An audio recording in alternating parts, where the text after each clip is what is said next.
আপনি আপনার বাবার সঙ্গে তো ছিলেন, যখন হাসপাতালে নিয়ে এলেন ট্রমা কেয়ার ইউনিটে, কি বললো চিকিৎসকরা বা যারা হাসপাতালের স্টাফেরা?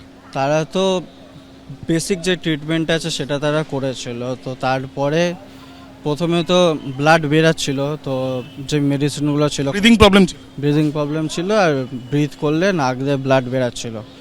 তো যা যা বেসিক ট্রিটমেন্ট দেওয়ার দরকার সেই হিসেবে দিয়েছিল। দেন যখন বাবা কিছুটা রিকভার করে তো আমাকে বলেছিল যে ওয়াশরুমটা ইউজ করবে।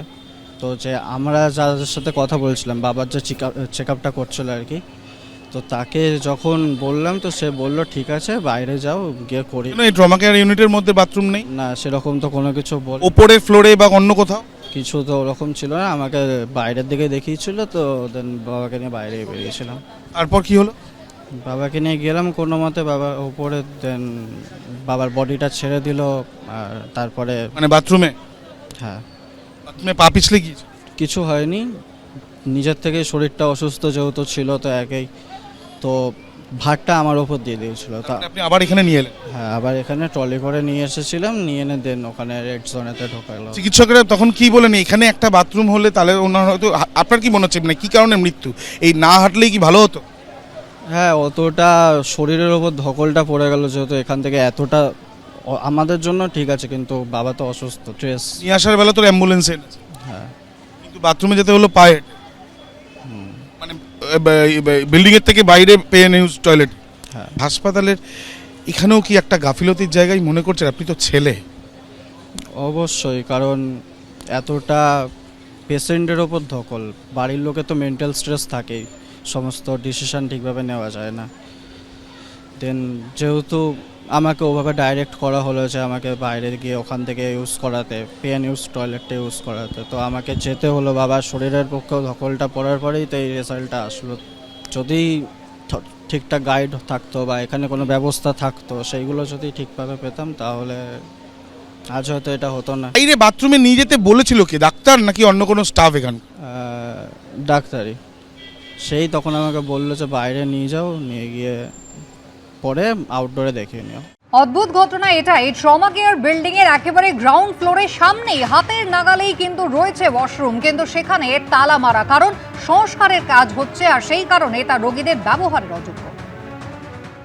যে শৌচাগার নিয়ে সমস্যার কথা বলা হচ্ছে, আমার সহকর্মী সন্দীপ সাধুকা দেখাচ্ছে যে সামনে দেখতে পাচ্ছ যে আদিকে সিআইএসএফ এর জওয়ানরা দাঁড়িয়ে রয়েছে, তার উপরে যে জল অপচয় বন্ধ করুন লেখা আছে, ওটি একটি শৌচাগার।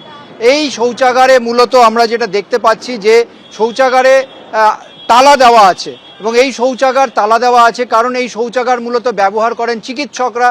এবং এই শৌচাগারে পরিবারের বক্তব্য যে এই শৌচাগারে যদি ওই রোগীকে নিয়ে আসা যেত, অতটা হাঁটিয়ে নিয়ে যেতে হতো না, তাহলে এই সমস্যা হতো না। একদম দেখতে পাচ্ছ ট্রমা কেয়ার সেন্টারের একদম মুখে এই শৌচাগার তালা দেওয়া আছে। মূলত চিকিৎসক এবং স্বাস্থ্যকর্মীদের জন্য এই শৌচাগার রাখা আছে তেমনটা জানা আছে। তবে দেখতে পাচ্ছ এই দৃশ্য, তালা দেওয়া শৌচাগার। পরিবারের বক্তব্য যে এই শৌচাগারে যদি তারা যেতে পারতেন, তাকে অতটা হাঁটিয়ে প্রায় এখান থেকে 50 মিটার দূরে যে সুলভ শৌচালয় সেখানে যেতে হতো না।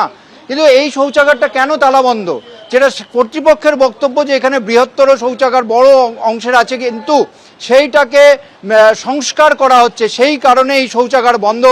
এর পাশাপাশি যেটা দেখা যাচ্ছে, দেখতে পাচ্ছ যে এইখানে সিসিটিভি আছে এবং এই শৌচাগারে যে তালা দেওয়া, এই তালা দেওয়া কেন, বহুদিন আগে তালা দেওয়া। কর্তৃপক্ষের বক্তব্য যে শৌচাগার এখানে সংস্কার করা হচ্ছে, এবং রোগীর পরিজনদের বক্তব্য এই শৌচাগার যদি ব্যবহার করা যেত তাহলে এইখান দিয়ে সোজা এই রোগীকে হাঁটিয়ে নিয়ে যেতে হতো না। হাঁটিয়ে নিয়ে যেতে হয়েছে কতটা, এখান থেকে প্রায় 50 মিটার দূরে সুলভ শৌচালয়, এবং সেই সুলভ শৌচালয়ে সে যায়, হেঁটে হেঁটে যায়, এবং হেঁটে হেঁটে যাওয়ার পর সেখানে তার শারীরিক অবস্থার আচমকায় অবনতি। আমার সহকর্মী সন্দীপ সাধুকা দেখাচ্ছেন সেই দৃশ্য দেখতে পাচ্ছ। সেই শৌচাগারে যাওয়ার পর শারীরিক অবস্থার অবনতি হয়, সেখান থেকে পরিবারের বক্তব্য কোনো মতে তারা একটি ট্রলি জোগাড় করে তাকে নিয়ে ফের এই ট্রমা কেয়ার সেন্টারে নিয়ে আসে, এবং তখন তার শারীরিক অবস্থা অত্যন্ত খারাপ। হাসপাতাল কর্তৃপক্ষের দাবি যে সেখানে তাকে স্টেবিলাইজ করা হয়, সব রকমের চেষ্টা করা হয়, সিপিআর করা হয়, তবে সিপিআর তিনি নিতে পারেননি, তিনি মারা যান 5:30 নাগাদ, সকাল 5:30 নাগাদ তার মৃত্যু হয়। তবে এই যে শৌচাগার এখানে আছে বা নেই সেই বিষয়টার কর্তৃপক্ষের বক্তব্য যে শৌচাগার অবশ্যই আছে, এবং আরেকটি শৌচাগার যেটি সংস্কার করা হচ্ছে, তোমাকে দেখালাম তালা দেওয়া, সেই শৌচাগার সংস্কার করা হচ্ছে। মোটের ওপর বায়ো টয়লেট লাগানোরও তারা একটা বন্দোবস্ত করছে। তবে পরিবারের বক্তব্য যা, সেই ভিত্তিতে ইতিমধ্যে দেহ মর্গে নিয়ে যাওয়া হয়েছে ময়না তদন্তের জন্য।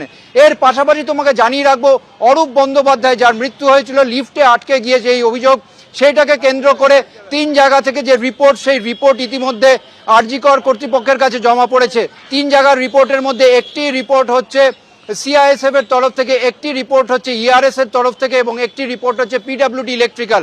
সহকর্মী দেখাচ্ছে এই দৃশ্য, এবং পিডব্লিউডি ইলেকট্রিক্যালের যে রিপোর্ট, সেই রিপোর্টে উল্লেখ করা হয়েছে যে ওই লিফটের সেই সময় কোনো লিফটম্যান ছিল না।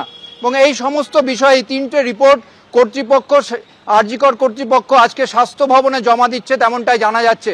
আর তারই মধ্যে আজকের এই ঘটনা, যেমন তুমি দেখতে পাচ্ছ, এই ঘটনা, এই ট্রমা সেন্টারের যে শৌচাগার না থাকায় পরিবার পরিজনদের অভিযোগ যে এই লম্বা যে র্যাম্প দিয়ে তাকে নামিয়ে হাঁটিয়ে নিয়ে যেতে হয়েছে। এবিপি আনন্দ, এগিয়ে থাকে, এগিয়ে রাখে।